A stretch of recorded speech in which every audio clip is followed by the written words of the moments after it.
하나님 아버지, 이 시간도 주님의 성령님 의지하오니 우리 가운데 오시옵고 말씀하여 주시옵소서. 하나님의 간절한 은혜를 사모하며 주 앞에 모인 하나님의 자녀들에게 말씀하시고 주의 음성이 들려지게 하시고 깨닫고 행할 수 있는 믿음을 더하여 주시옵소서. 성령님 의지합니다. 예수 그리스도 이름으로 기도하옵나이다. 아멘. 우리 하나님 말씀 말라기 2장 1절에서 9절의 말씀입니다. 말라기 2장 1절에서 9절의 말씀입니다.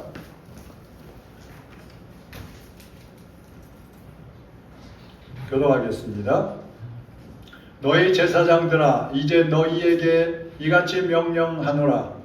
만군의 여호와가 이르노라. 너희가 만일 듣지 아니하며 마음에 두지 아니하여 내 이름을 영화롭게 하지 아니하면 내가 너희에게 저주를 내려 너희의 복을 저주하리라. 내가 이미 저주했나니 이는 너희가 그것을 마음에 두지 아니하였음이라. 보라, 내가 너희 자손을 꾸짖을 것이요 똥 곧 너희 절기의 희생의 똥을 너희 얼굴에 바를 것이라. 너희가 그것과 함께 제하여 버림을 당하리라. 만군의 여호와가 이르노라. 내가 이 명령을 너희에게 내린 것은 내이와 세운 나의 언약이 항상 있게 하려 함인 줄을 너희가 알리라. 내위와 세운 나의 언약은 생명과 평강의 언약이라. 내가 이것을 그에게 준 것은 그로 경외하게 하려 함이라. 그가 나를 경외하고 내 이름을 두려워하였으며 그의 입에는 진리의 법이 있었고 그의 입술에는 불의함이 없었으며 그가 합평함과 정직함으로 나와 동행하며 많은 사람을 돌이켜 죄악에서 떠나게 하였느니라. 제사장의 입술은 지식을 지켜야 하겠고 사람들은 그의 입에서 율법을 구하게 되어야 할 것이니 제사장은 만군의 여호와의 사자가 되면을 너희는 옳은 길에서 떠나 많은 사람을 율법에 거스르게 하는도다. 나 만군의 여호와가 이르노니 너희가 내게 언약을 깨뜨렸느니라. 함께 봅니다. 너희가 내 길을 지키게 아니하고 율법을 행할 때에 사람에게 치우치게 하였으므로 나도 너희로 하여금 모든 백성 앞에서 멸시와 천대를 당하게 하였느니라 하시니라. 아멘.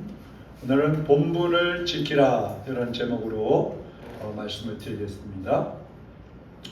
어떤 사람이 식당에 가서 식사를 하는데 신문을 보다가 정치인들의 모습을 보면서 혼자 말을 했어. 에이 정치인들 거지 같은 놈. 그랬더니 반대편에 앉아있던 사람이 너 지금 뭐라 그랬어? 그러니까 이 사람이 깜짝 놀라갖고 무릎 꿇으면서 당신 정치인이십니까? 제가 잘못했습니다. 그러니까 그 사람이 뭐라고 하냐면 나는 거지다. 왜 나를 정치인들에다 비웃대는 거야? 그렇게 말을 했다고 합니다.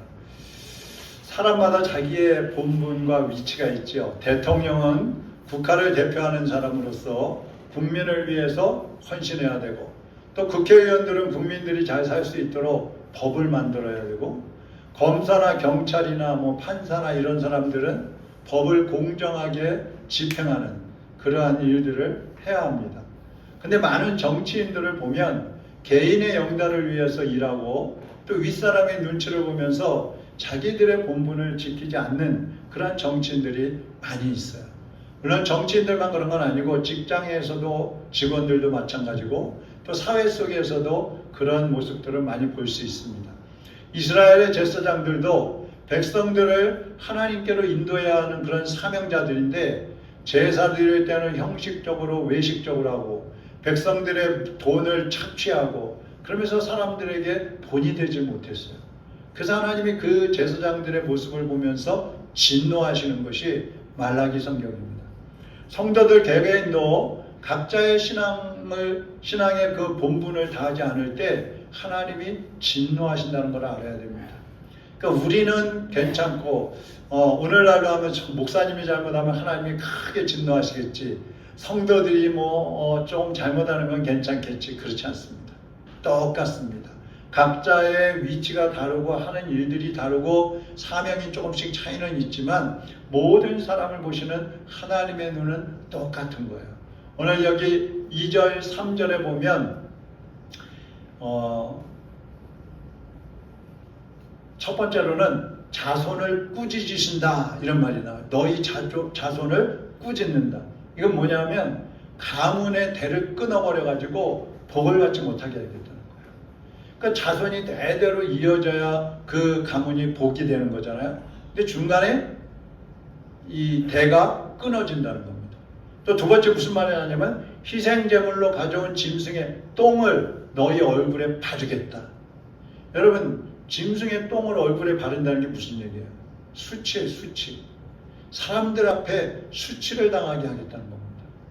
또 세 번째로는 제하여 버리겠다 그럽니다. 급기야 자기 자리를 잃어버리는 게 제한받는 거예요. 자리를 잃으면 어떻게 됩니까? 인정받을 수도 없고 그 자리에서 쫓겨나게 되는 거예요.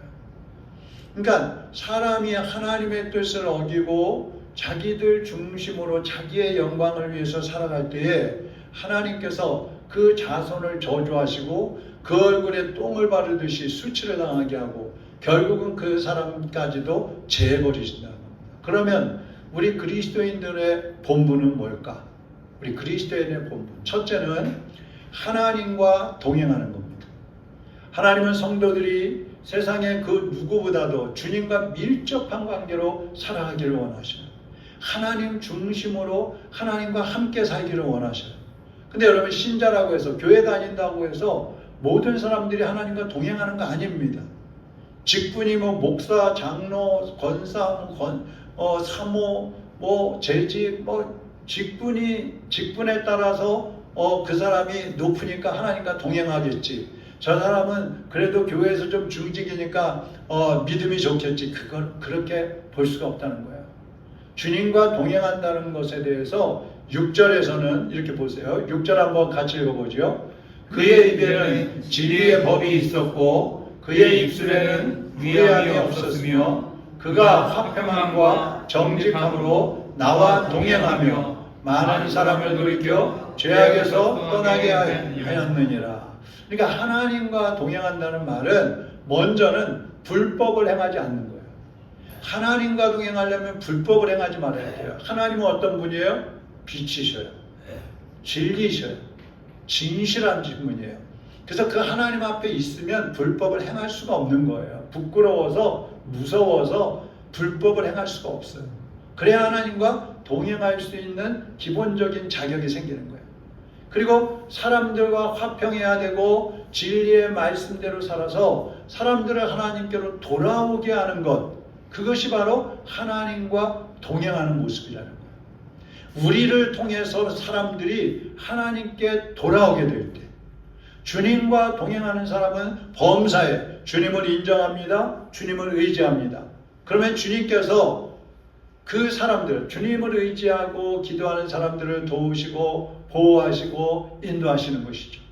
여러분이 하나님을 온전히 신뢰하고 기도하고 또 말씀에 순종하면 주님께서도 여러분과 함께 하시고 여러분의 삶을 인도해 가시는 것입니다.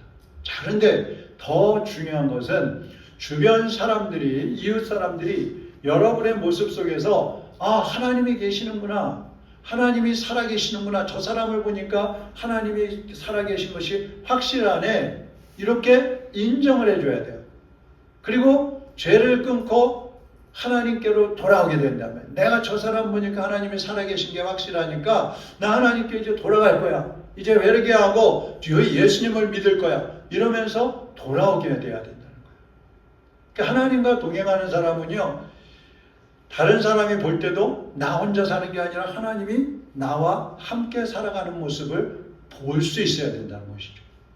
그 사실 이게 얼마나 어려운 거예요. 그러니까 하나님과 동행하는 삶은 나는 하나님과 동행하고 있어, 이렇게 스스로 확신을 갖는다고 해서 하나님과 동행하는 건 아니에요. 주변 사람들이 저 사람은 하나님과 함께하는 사람이야, 이렇게 인정을 해주면 그건 진짜예요. 성경의 인물들을 한번 보세요. 창세기에 보면 에녹, 하나님과 동행했다 그랬죠. 노아, 하나님과 동행하는 사람이에요. 아브라함 하나님과 동행하는 사람이에요. 다니엘 믿음의 이 조상들은 하나님과 함께 살고 있는 것을 이웃 사람들이 다 알았어요. 다 인정을 했어요. 그래서 다니엘도 하나님의 사람이라는 것을 다른 총리들이나 주변 사람들이 알고 그 다니엘을 모함해서 사자굴에 던져지게 하잖아요. 하나님이 함께 하신다는 것을 인정하기 때문에 그러는 거예요. 이 세상 사람들을 구원으로 인도하는 것은 우리가 말로 되지 않아요. 여러분이 하나님과 동행하는 삶을 살아갈 때에, 그것을 보여줄 때에 사람들이 여러분의 말을 듣고 여러분의 행동을 보면서 주님께로 돌아오게 되는 것입니다. 그래서 우리는 언제든지 하나님을 제일 우선순위에 둬야 되고, 또 기도하는 모습을 보여야 되고요. 인간관계에서 예수 그리스도의 마음을 품고 구제하고 봉사하고 섬기고 용서하는 삶을 살아가야 돼요. 그래서 세상 사람들하고 차이가 있어야 된단 말이죠. 세상 사람이나 교회 나오는 사람이나 똑같은 말을 하고 똑같은 행동을 하고 똑같은 생각을 하고 똑같은 가치관을 갖고 있다면 다른 게 뭐가 있겠어요? 사람들이 성도들을 보면서 어떻게 하나님께 나오겠어요? 그래서 우리의 모습은 예수님이 보일 수 있도록, 우리의 삶을 통해서 예수님이 보여질 수 있도록 살아가야 된다는 겁니다.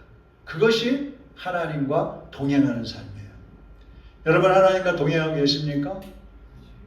많은 사람들이 여러분을 보고 하나님께 돌아오고 싶은 마음이 생긴다면, 많은 사람들이 여러분 보면서 당신을 보니까 정말 기독교인 같아요, 그리스도인 같아요, 당신은 정말 교회 다니는 사람 같아요, 이렇게 인정이 된다면 언젠가 그 사람들이 여러분의 영향을 받아서 하나님께 돌아올 수 있는 것입니다. 그것이 바로 하나님과 동행하는 사람의 모습인 거예요. 아무쪼록 여러분이 스스로 난 신앙이 좋아, 난 하나님과 동행하고 있어, 이게 아니라 여러분이 정말 진실로 날마다 순간마다 주님과 동행하는 삶을 사셔서 이웃들에게, 세상 모든 사람들, 믿지 않는 사람들이 볼 때에도 저 사람은 정말 하나님이 함께하는 사람이라는 그런 인정을 받는 여러분이 되시기를 주님의 이름으로 축원합니다. 두 번째로, 하나님의 사람은 하나님의 사자로 살아야 돼요. 사자. 7절 한번 보시겠습니다. 시작. 제사장의 입술을 지켜야겠고 사람들은 그의 입에서 율법을 구하여 배워야 할 것이니 제사장은 만군의 여호와의 사자가 되면은, 이 사자는 뭐예요? 대사의 대사, 사신. 이 사자가 하는 일은 보내신 분의 뜻을 행하고 또 보내신 분의 그 어떤 전달 사항을 제대로 전달하는 일이 바로 사자가 해야 할 일입니다.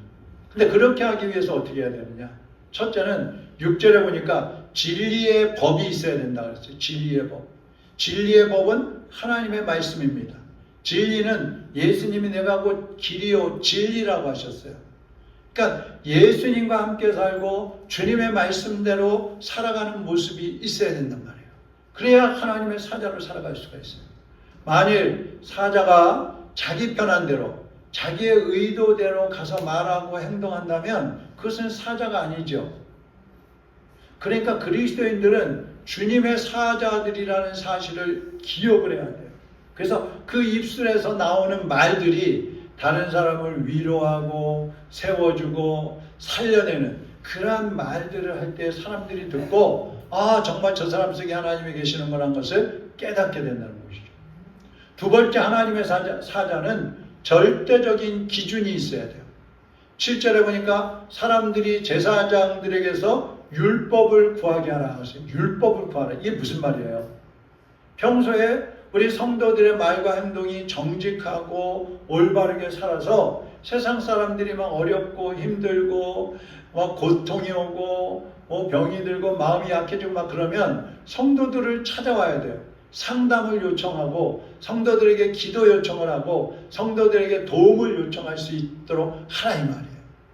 그러니까 백성들이 문제가 해결 안 될 때, 어떻게 해야 될지 모를 때 누구를 찾아가요? 제사장을 찾아가가지고 질문하고 부탁을 하면 제사장이 율법을 가지고 가르쳐 주라는 거예요. 그러니까 우리는 하나님의 말씀을 가지고 가르쳐야 되는 것이죠. 그래서 성도는 세상 사람들에게 생명의 길, 바른 길, 정직한 길을 가르쳐 줄 수 있어야 됩니다. 근데 요즘은 어떻습니까? 요즘 성도들, 요즘에 많은 목회자들이 그렇게 살지 못하고 있어요. 8절 한번 보세요. 그 당시에 제사장들은 어떻게 살았나? 8절 시작. 너희는 옳은 길에서 떠나 많은 사람을 율법에 거스르게 하는도다. 그 제사장들이 율법에서 떠나서 사는 거예요. 말씀대로 살지 않는 거예요. 그러니까 사람들이 그 제사장을 보고 있던 사람들이 오히려 실족을 하는 것이죠. 야, 뭐 목사가 저럴 수가 있어. 아, 무슨 권사가 저래. 실망을 해버리는 거예요. 그러니까 성도들이 말해야 할 것을 하지 않고 말씀대로 살지 않기 때문에 세상 사람들도 기준이 없어지는 거죠. 어떻게 살아야 될지 기준이 없어요. 가뜩이나 모르는데 하나님의 사람들이 말씀대로 살면 야, 나도 저 사람처럼 살아야지. 뭐 어떤 기준이 생기는데 그런 게 없으니까 세상은 점점 죄 가운데로 빠져들어가고 죄가 세상을 뒤엎어버리는 거예요. 요즘에 세상 사람들이 뭐라 그럽니까? 아예 교인들도 술 마시던데 뭐. 아예 교인들도 담배 다 펴. 교인들도 춤추러 다니고 애인 만나고 교회 가지고 뭐 놀러 가고 거짓말하고 싸우고 뭐 할 거 다 하던데 이 얼마나 부끄러운 말이에요. 우리가 기준이 되어줘야 되는데 오히려 아무렇게나 살아도 괜찮아. 교인이라도 적당히 살면 돼. 이런 모습을 보여주니까 점점 사람들은 교회를 떠나고 있고 또 사람들이 성도들 때문에 오히려 예수님을 안 믿는다는 겁니다. 여러분도 자신이 주님의 사자라는 것을 기억하시고 또 주님의 사자의 본분은 영혼을 살리는 것입니다. 한마디로 하면 영혼을 살리는 것. 그것이 우리의 사명입니다. 한번 따라합시다. 나의 사명은 영혼을 살리는 것이다. 영혼을 살리는 것이다. 여러분 혼자, 우리 혼자 아무리 잘해도 소용없어요. 그것이 다른 사람들의 볼 때에 인정될 만하지 않고 그리스도인다운 모습으로 비춰지지 않는다면 아무 소용이 없어요. 여러분이 어떻게 사느냐에 따라서 하나님께 영광이 될 수도 있고 하나님의 영광을 가려버릴 수도 있어요. 잘못하면 하나님의 사자들이 마귀의 사자가 돼가지고 사람들을 막 지옥으로 끌고 가버릴 수도 있어요. 그래서 우리는 자기도 모르는 사이에 마귀의 앞잡이 노릇을 할 수가 있어요. 부정적이고 하나님을 기쁘시게 하는 일이 아닌데도 그것을 내 고집, 내 생각, 내 가치관 때문에 그쪽으로 끌고 가려고 하고 내 자존심 때문에 하나님의 교회에 해를 끼치고 성도들을 욕먹게 하는 것, 그런 것들이 다 마귀의 앞잡이, 마귀의 사자가 되어 있는 모습이에요. 그래서 우리는 언제나 하나님이 기뻐하시는 일, 사람을 살리는 일, 그것이 기준이 되어서 우리의 말과 행동을 해나간다면 사람들이 여러분을 보면서도 저 사람 정말 하나님의 사자다, 하나님께서 보낸 사람이라는 그러한 인정을 받게 될 것이고 많은 사람들이 여러분 때문에 주님께로 돌아오게 될 줄로 믿습니다. 세 번째는 꺾이지 말고 신앙을 지키라는 거예요. 꺾이지 말고 신앙을 지켜라. 다른 건 몰라도 믿음을 지키는 데 있어서는 절대적으로 꺾이면 안 된다. 2절에 보면 하나님 명령을 듣지 않고 마음에 두지 않는다, 이런 말을 하고 있고요. 8절에 보면 정도에서 떠나 많은 사람으로 율법에 걸려 넘어지게 한다 그랬어요. 정도를 떠나 정상적인 길을 떠나서 산다 이 말이에요. 그래서 하나님과의 그 언약을 깨뜨려버리는 삶을 사는 거예요. 또 9절에도 보면 도를 지키지 않고, 도는 하나님의 말씀이죠. 말씀을 지키지 않고 사람들에게 편벽되이 행한다. 편벽되이. 이 편벽되다는 말은 공정하게 대하지 않고 사람에 따라서 막 차별을 하는 거예요. 저 사람은 훌륭한 사람, 저 사람 별 볼 일 없는 사람, 저 사람은 내가 함부로 대하는 사람이고 대해도 되는 사람이고 저 사람 앞에는 깍듯이 해야 돼. 막 차별을 하는 거예요. 마치 흑인, 백인 막 이런 차별을 두듯이. 우리 그리스도인들이 어떻게 살아야 하고 또 인간관계를 어떻게 해야 되는지 대체적으로 많이 알고 있어요. 그러면서도 환경을 따지고 또 사람에 따라서 차별을 하는 것은 하나님의 말씀을 어기는 것이고 그것은 불의와 타협하는 일이에요.